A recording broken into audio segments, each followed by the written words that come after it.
Hey there, welcome to another episode of Apptica Talks podcast, where we discuss hot topics of mobile industry with renowned experts. I'm Ksenia, head of marketing at Apptica, and today I'm thrilled to enjoy face-to-face communication without any digital barriers with Maria Shusharina, head of Creative and Strategy at HypeFactory. Hi Maria, thanks for being with us today. How are you?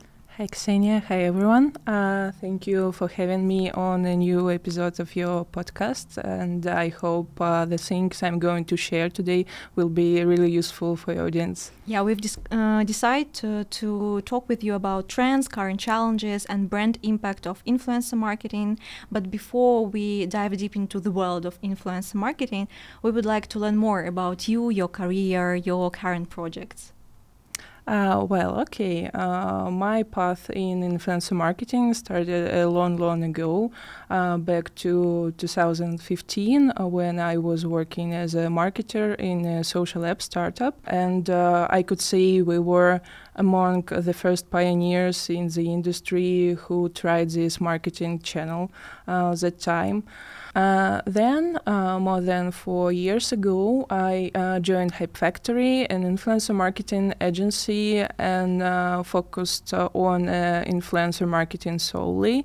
So during my career in HypeFactory, I also tried on several roles. I started as a production lead.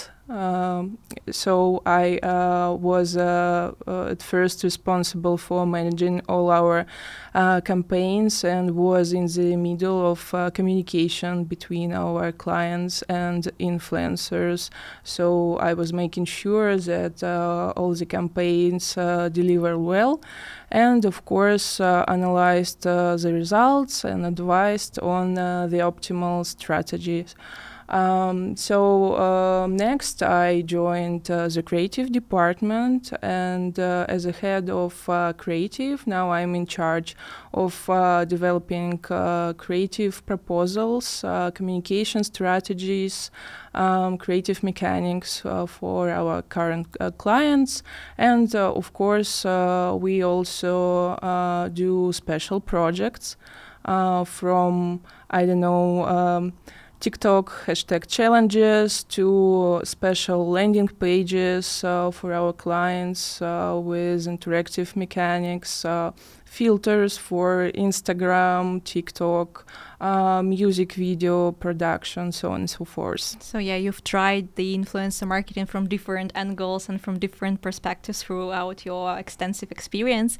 So I suggest we kick off the conversation with the trends that are evolving now in the industry. So based on your experience, I'm sure that you follow them all and you implement all the trendy strategies on a daily basis. Me personally, when I think of the trends, I instantly have artificial intelligence in mind. It seems that it's pervasive with everyone talking about it. So do you somehow use this magical artificial intelligence in your work? Yes, of course. It really seems that everyone speaks about artificial intelligence nowadays. So we also actively use it. For example, we have our own analytical tool, which is called HypeDetect, and it enables us to analyze influencer accounts and to score their quality.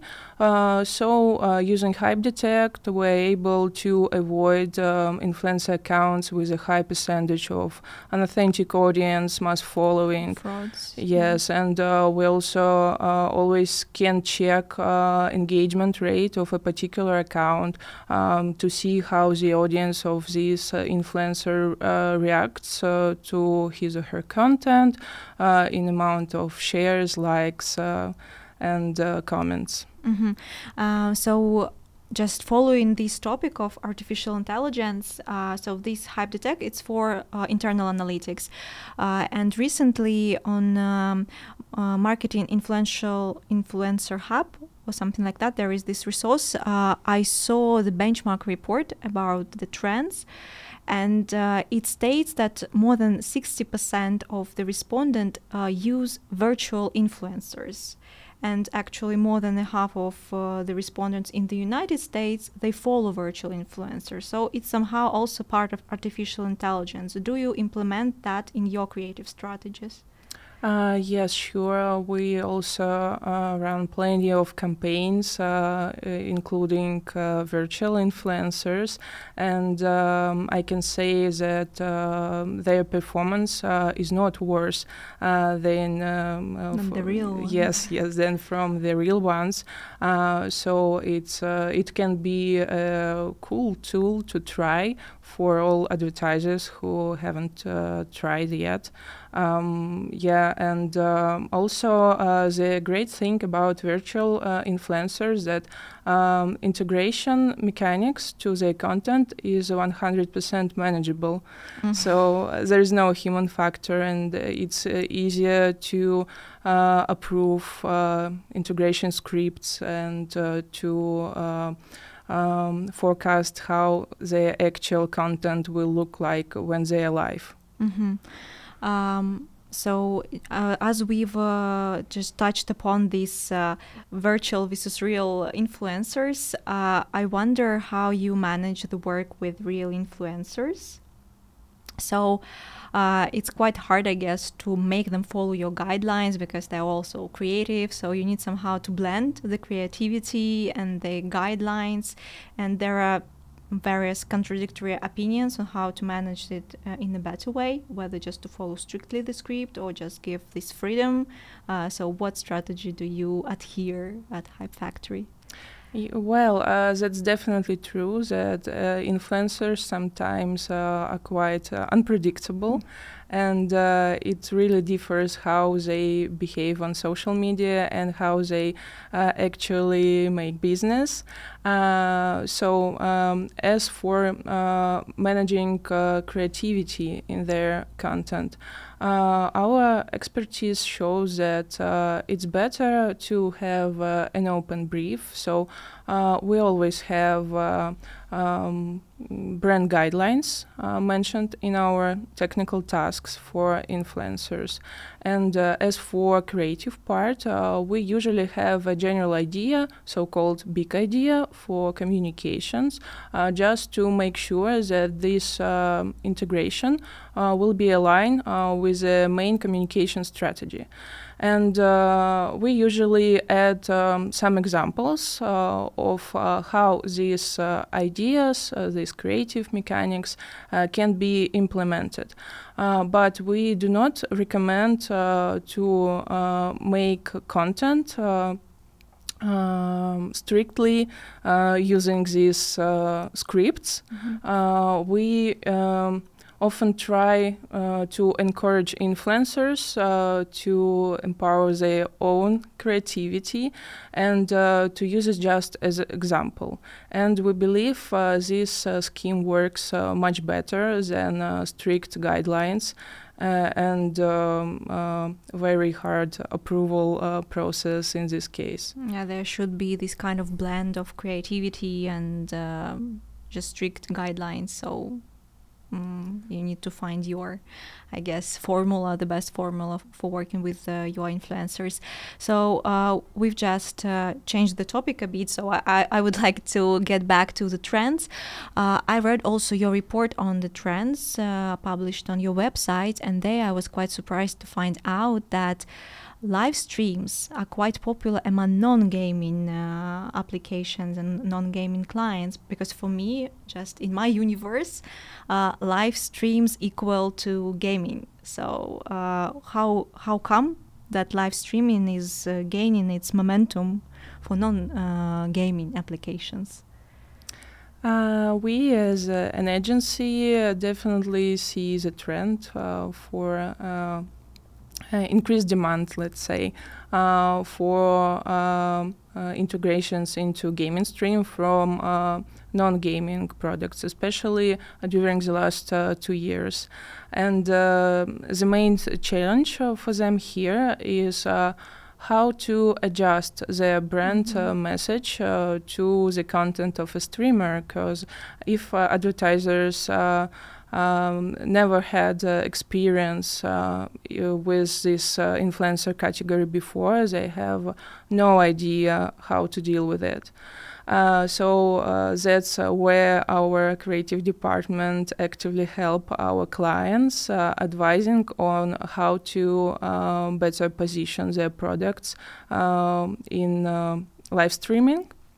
And I think that this increased demand is mainly caused by the great performance of this category. So this niche, it's quite narrow, but still it's very perspective, and it's a new young audience segment to gain. So it's very appealing to all advertisers.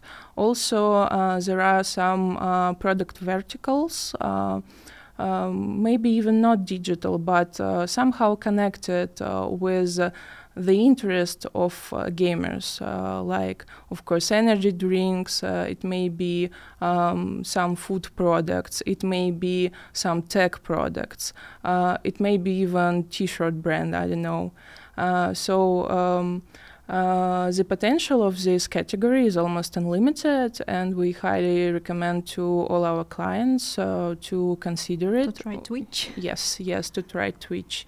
But actually not only Twitch. Nowadays there are several alternative streaming platforms, which is quite popular among the audience as well. For example, Kick.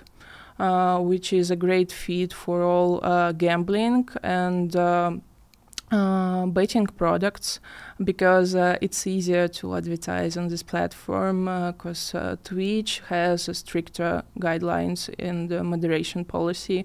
Or, for example, we have a trend on arising some new local streaming platforms, such as Africa TV, which is a platform especially popular in South Korea, and South Korea is traditionally known for its passion for gaming.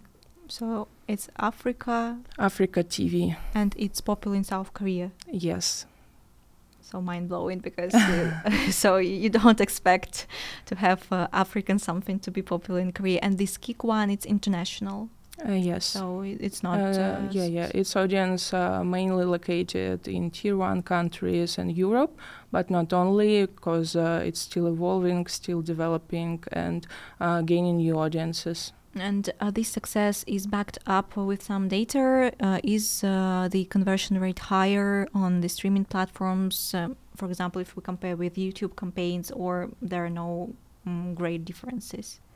There is a difference. The specifics of streaming platforms is that we have less amount of views because we have live viewers here.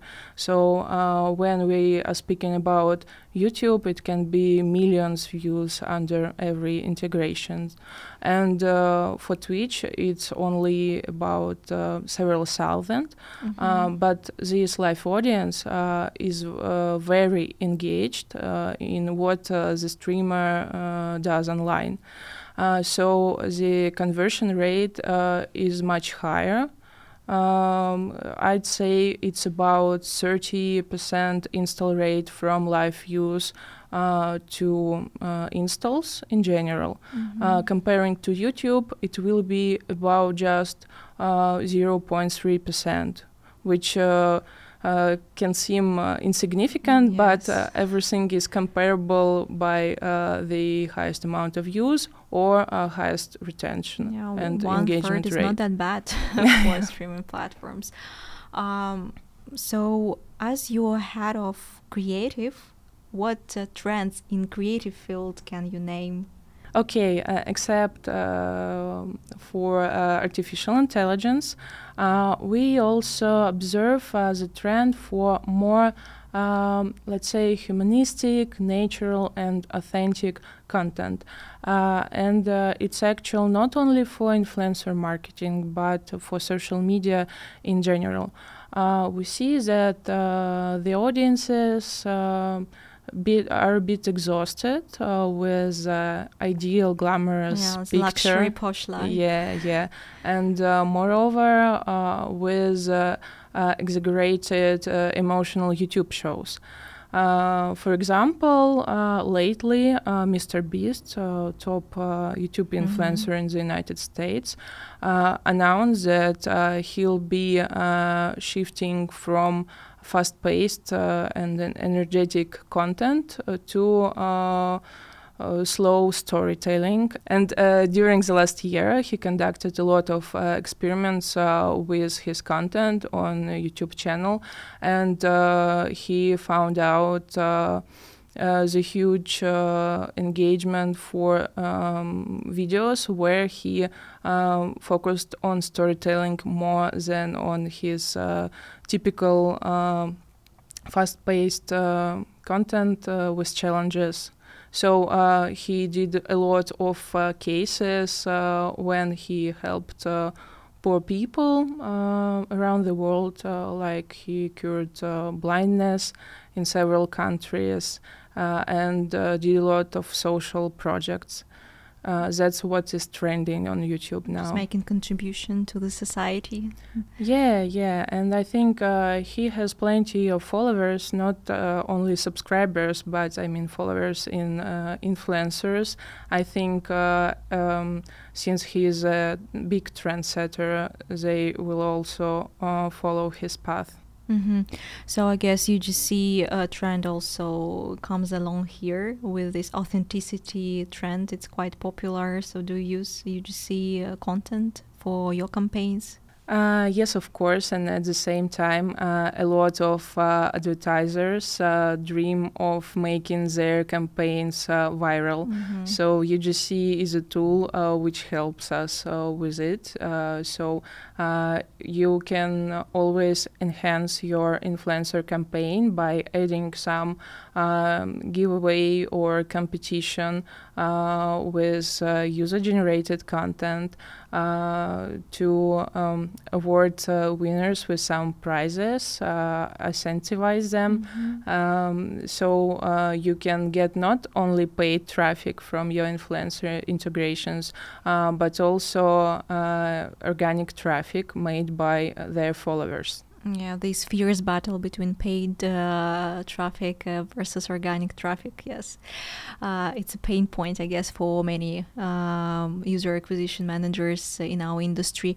So as we've already just touched upon this creativity side, and you are head of creative and you have this vast knowledge and vast experience in this field, and as from what I see, creative is still a key, and it ensures high ROI. Good creative ensures high ROI, and it's a great contributor of sales.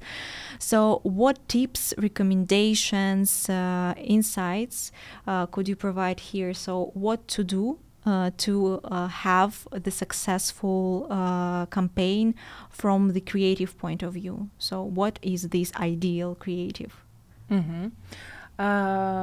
Okay, so I think one important point we already mentioned before, and it was about having an open brief for influencer and encouraging their own creativity.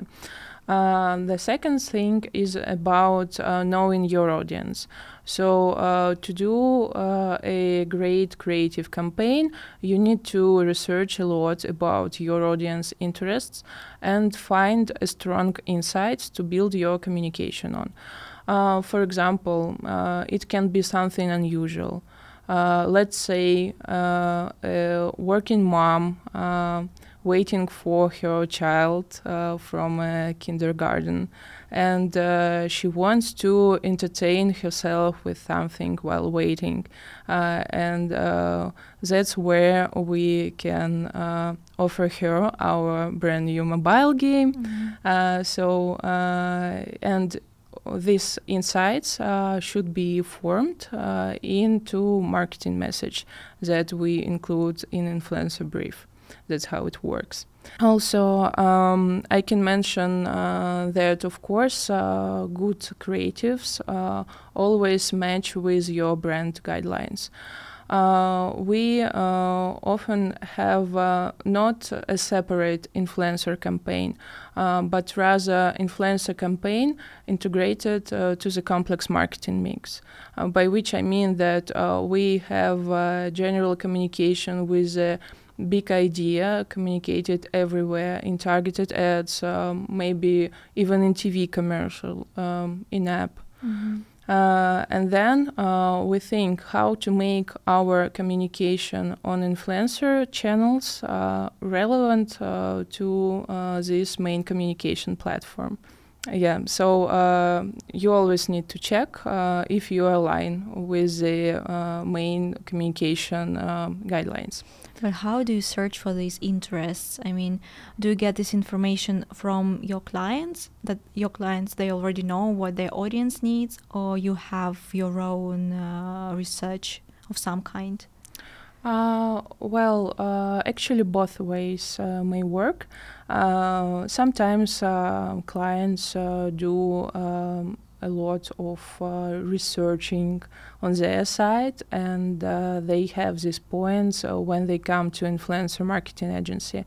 But also we have a client excellence department on our side, and they are in charge of conducting audience research, and they often help us to find these precious insights. Mm-hmm. So, and here again, just I have another question. Is the creative that involves somehow celebrity or star better? So does it perform better? I mean, there are many special projects, and I guess a lot of brands and applications, they dream of celebrity endorsement. So is it really worth it? Because just speaking about budget, I guess the budget might be enormous. And so is the creative with stars usually ideal or always ideal, or you don't have to have it to be successful? My advice is that you should be ready before you entering any kind of celebrity endorsement. By this I mean that your product itself, maybe its application or some tangible product, should be tested on the market enough to invest a lot of money into advertisement in celebrity. Because if we have negative reviews, it all makes no sense at all. Then, as you mentioned, all advertisers should know the difference in entering budget between regular campaign and celebrity campaign, special projects. So for the first test campaign, we usually recommend to start from $20,000 per one country. And it's just for testing or to run the campaign? For testing, yes. By testing, I mean running the campaign.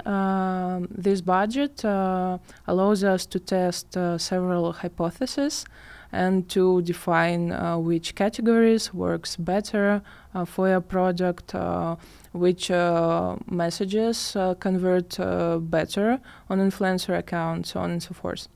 So to have this diversity within your campaign, you need to have the starting budget. And if we speak about campaigns with celebrities, they usually start from 100K. Of course, you can do something small and for less budget, but still to do a proper campaign planning, to have this viral potential unlocked, you need to really invest money into it. So do I get it right? Just to talk numbers again, I'm a small application, I'm a small client who wants to try this influencer marketing stuff. So I need to have at least $20K, at least just to try and understand whether there are some performing channels for me or not. Yes, because if you try only from 1 to 3 channels, you'll probably won't get enough data to make any useful conclusions from this campaign. And for the budget of $20,000, it's enough only for tier 1 countries to have about, let's say, 10 influencers on a list of different sizes from different categories. So you have more materials to compare the results and the actual performance. So in the next round, in the next campaign, you'll know better where your target audience is and which type of influencers you need to select to get better performance. So yeah, this gap between 20K and 100K is huge, and only, I guess, big publishers can afford that. But do these campaigns with celebrities ensure these cost-effective results? When I mentioned 100K, it usually includes not only one-star person. It also includes some supportive influencers, because it's quite naive to assume that one influencer will make a great performance for your product. It may work in some cases, but it should be a very happy coincidence when you just hit some trend and your post became viral. But in practice, it's just 1 in 1,000 collaborations with celebrities which can boast this kind of result. This budget usually includes several influencers to try, because we are for effectiveness, and we don't believe that one single person will help us to target our goals. But still, you're right that maybe only big brands can afford such kind of collaborations, but it also is suitable for products who reached their mature stage. So when they need to find new audience, when they need to gain new brand fans among, let's say, younger generation. It's really a good way to find an opinion leader who reflects your brand vision and who communicate your brand values to his own audience. So when we work with celebrities, we use their stable reputation to help your brand achieving loyalty among target audience. And these special projects, they are more popular among gaming applications, or some other verticals are more likely to use the celebrity endorsement part? It depends. It really depends. So no limitations for product verticals here. It can only affect, once again, which category of influencers you need for your campaign. So, of course, if it's a game, it also depends on the audience, actually.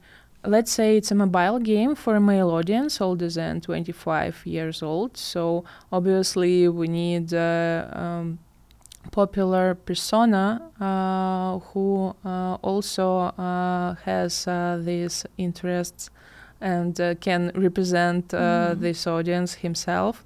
So it could be a racer, it could be a fighter, some sportsman, and of course a gamer. And if we speak about non-gaming brands, also depends on the category of the product. It can be beauty influencer, fitness influencer, so on and so forth. So just to wrap up these recommendations and tips that we've just discussed. So know your audience, leave some creativity for your influencers. Be ready to spend a lot of money, just at least 20K to test and to understand your performing channels. So what else for ideal creative? Let's also mention probably that the main challenge of creativity in influencer marketing is about making that simple technical task so that it can be scalable. So it's also a common mistake of beginners when they have their own idea of creativity and they planned it with some agency or I don't know, with some celebrity, and then they just wrote a script and now trying to force every other influencer to implement it. And the idea is overcomplicated. So in fact, influencers will just refuse to do it. So it should be something very catching, still very simple. So let's imagine we developed some play of words just to make our brand name heard, something repetitive. And this mechanic is very simple to be used by any influencer. It can be even micro-sized influencer who hasn't that much experience of making high-quality content. But still, he or she needs to get this idea first. So the simplicity is the key when you're developing creatives for influencers. So yeah, we have one more tip. The simplicity. Try to be simple, not to overcomplicate the thing, and you will rock it. Okay, so while we were discussing before our communication, what we are going to discuss, you mentioned this word Brandfomance, if I pronounce it correctly. So what actually stands behind this Brandfomance? Yeah, one of my favorite topics, to be honest, because it's also very popular. So Brandformance is a mixture of two approaches, obviously performance and brand campaigns done simultaneously. And there are several reasons why it's so trending now.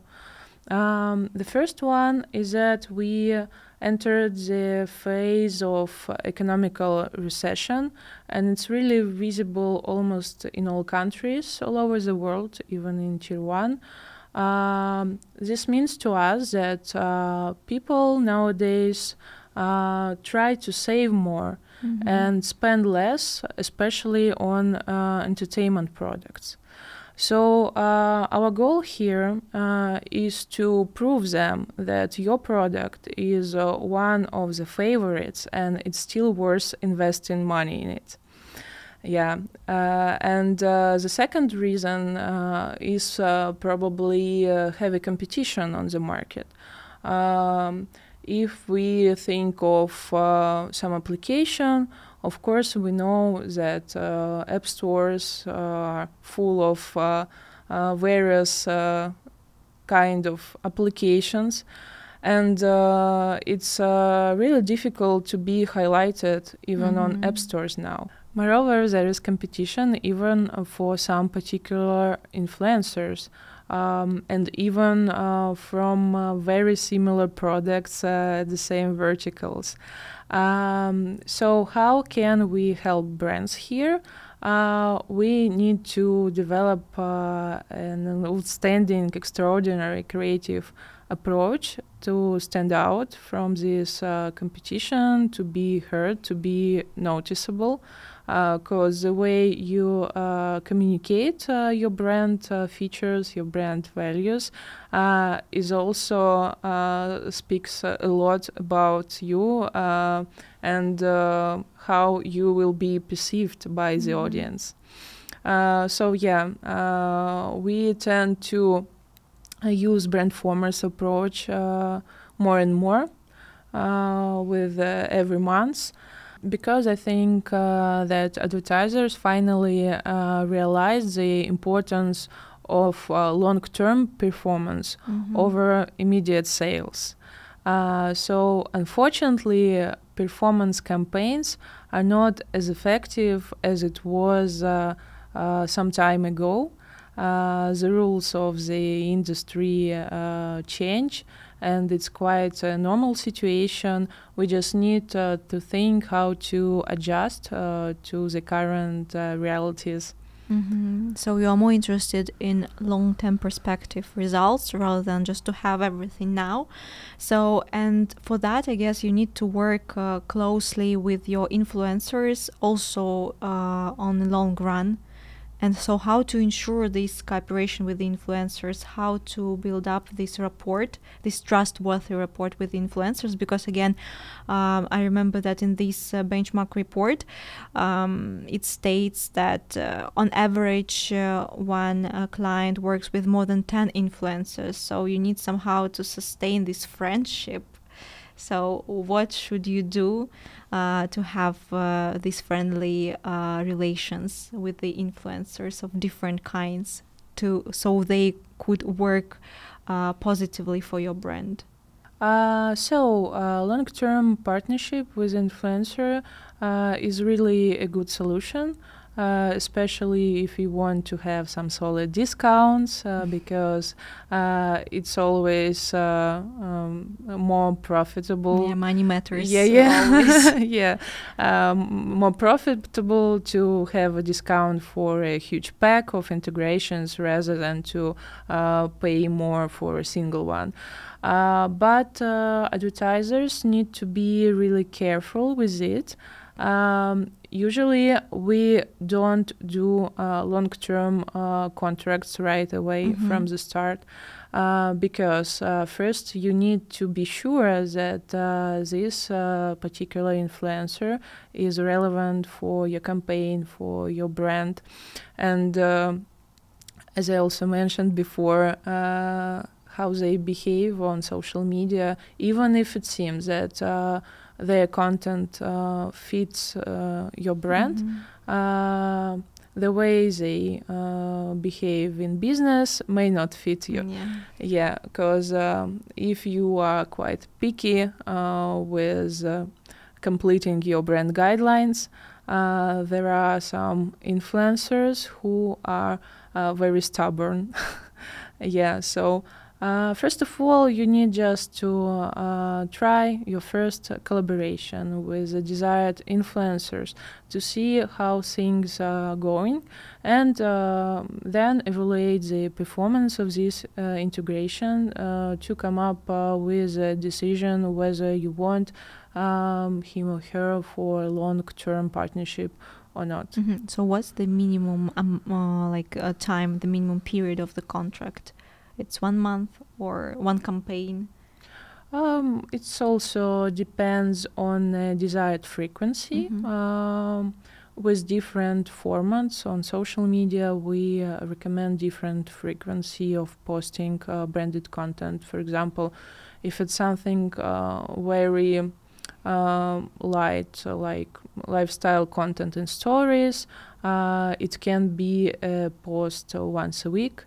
But if we are speaking about YouTube integrations, which is more resource consuming to produce, and they goes live rarely, so of course once a month will be enough to support your brand communication on this channel. And yeah, if we have very frequent posting, you can sign a contract for a month, for example, or for a period of 3 months. If you are more for formats like YouTube, we usually speak about half a year ambassadorships or even 1 year contract. So just within this year, you can understand whether this influencer is right for your brand, and you can continue this Brandformance thing lately with this influencer, just to support your brand and increase your brand awareness. So I guess that's it. So we've covered it all. Thank you a lot for sharing your knowledge. Me personally, I've learned a lot about influencer marketing. I hope our audience got valuable insights as well. If you have any questions, please leave them in the comment section. Put a like on this video and make sure to subscribe to our YouTube channel not to miss the next episodes with great experts. Thank you, Maria, one more time. Thank you very much for inviting me again, and I wish you all profitable campaigns with influencers.